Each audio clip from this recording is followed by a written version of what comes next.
Okay, this is a story or a rant about how I fell out of love with an INFP.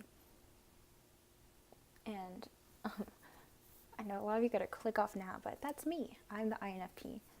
And this is basically just the story of me falling out of love with MBTI or Jungian typology. Or not falling out of love, but having many crises over this personality system. So I'll just explain my story with it.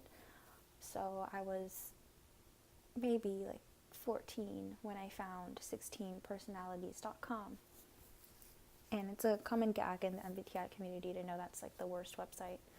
But that's sadly the most popular one and how many people find out about Jungian typology. So I took the test and I got INFP. And at first I was like, wow, this is cool. This description's spot on. But then me being, at the time I didn't think so highly of myself. So as I've read it, I'm like, wow, this outlines me as such a great description of a person. But I thought that personality would be more complex. And even if it did explain the weaknesses of certain types, I felt like it didn't all the way. So I did more research, like anyone should once you take something that claims to be real or psychology or whatever. So I did more research and I figured out that system was based off of Carl Jungs' typology, personality type analysis. And I was like, all right, cool, some actual science. So I studied Jung and his function theory and many theories branching off from that, like socionics, Big Five, and things that incorporate the cognitive functions. And then I realized, wow, personality is much more complex than I thought, or how the 16 personalities website explained it. It's not simply dichotomy being like the letter code. It's actually a function stacking, and the 16 personalities types have to deal with the different ways of stacking the 8 cognitive functions. So I got really into that, and also that in addition to Enneagram,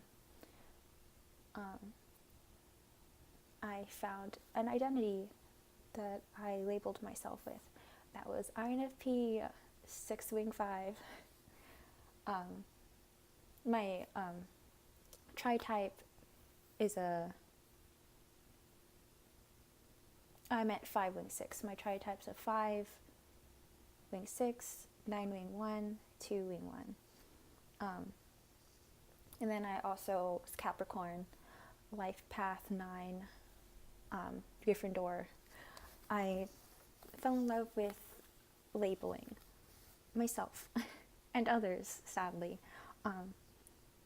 So with my knowledge of MBTI, I found the community that was on Tumblr, Reddit, Personality Cafe, Typology Central, I think it's called, and even Instagram. I found people who were also interested and knew either how much I knew, more or less. And then I began typing people excessively, and I don't think I did it as much as some people have, or I've claimed to on those websites, but if people were interested, I, unlicensed, would try to type them based off my knowledge of the cognitive functions. And I personally think personality is subjective, so what you think and how others perceive you. Your personality isn't just what you think it is or just what other people think it is. It's a mixture of both. So what I would do is I'd type them how I thought, and then I'd have them take a cognitive function test and then compare and then come up with like the best type. And also with Enneagram, same thing. astrology, look at their natal chart, Hogwarts house, take the test, life path, do the calculations. So I started realizing that while people have similarities with their personalities or whatnot, and if you believe in like astrology and the Hogwarts houses, that you can come up with a lot of different types of people. And then I was like, okay, well, if there's so much variety, then what's the point of these tests? But soon after I thought that, I came across, I think, I don't know if I'm saying his name right, but Dario Nardi, his testing of different MBTI types and cognition, like with neurology, he got some individuals, got their supposed type, and then through mapping the brain activity and responses to stuff, he discovered that there were similarities between different personality types with the brain activity. And while there was varying differences depending on their lifestyle and culture and stuff, there was still similarities, like some regions of their brain were more active or not. So then that made me think, okay, Carl Jung, genius, onto something. And then I thought that I wanted to go into neurology or psychology and further do cognitive research based off of Jung's functions. But then, after more thought, I realized that not everyone in the MBTI community is that accepting of others or different personality types or value the varying differences in people. There's people who have a really strong intuitive bias, or they think since they're an INTJ they're superior, or that, you know, the stereotypes. And while there is some open-minded people that realize there's beauty in differences, there's some people who shame others for things that seem like is out of their control, especially with the new cognitive research. Well, it's not new. I'm saying new, but this is from a couple years ago. I just recently discovered it. Especially with that,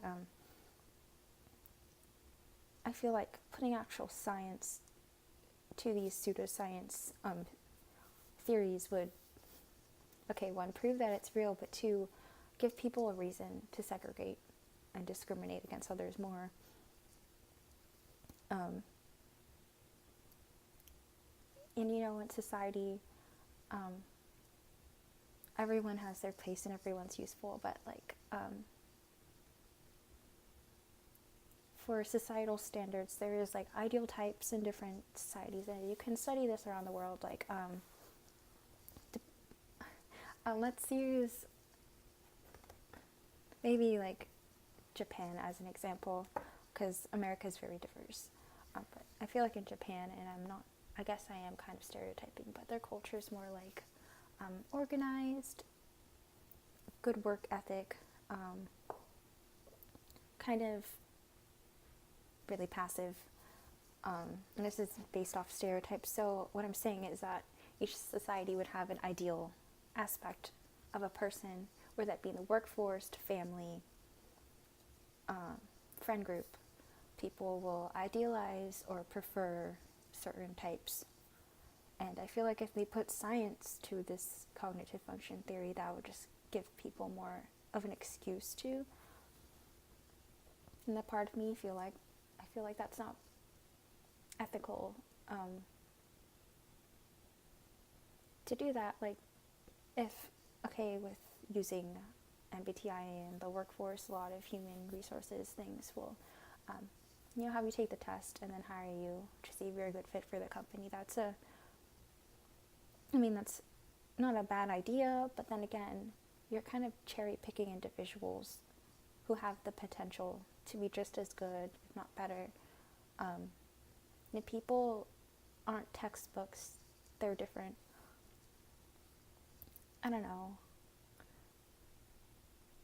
I've just been having this crisis lately of, because I started school recently and I thought I wanted to go into psychology, but now I don't know if I want to support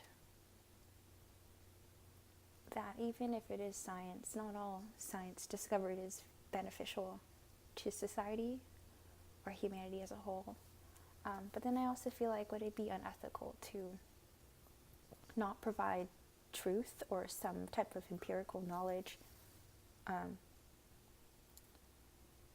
this is obviously my opinion. I feel like there is some truth in Dario Nardi's research, and if there's more conducted, I fear that it becomes standard. I don't know. So what are your thoughts about the ethics of pursuing neurocognitive research with Carl Jung's personality theory, taking into consideration the amount of immature people who use the system? Would it give them an excuse to segregate people or others? I mean, we already have horrible things already, like race, politics, culture, age, if you are disabled or not. We already have all those in society that a lot of people are already systematically oppressed because of. I feel like if we add another thing, which they can't help because it's biology, if we add that into the fire, like, what would that do? What are your thoughts?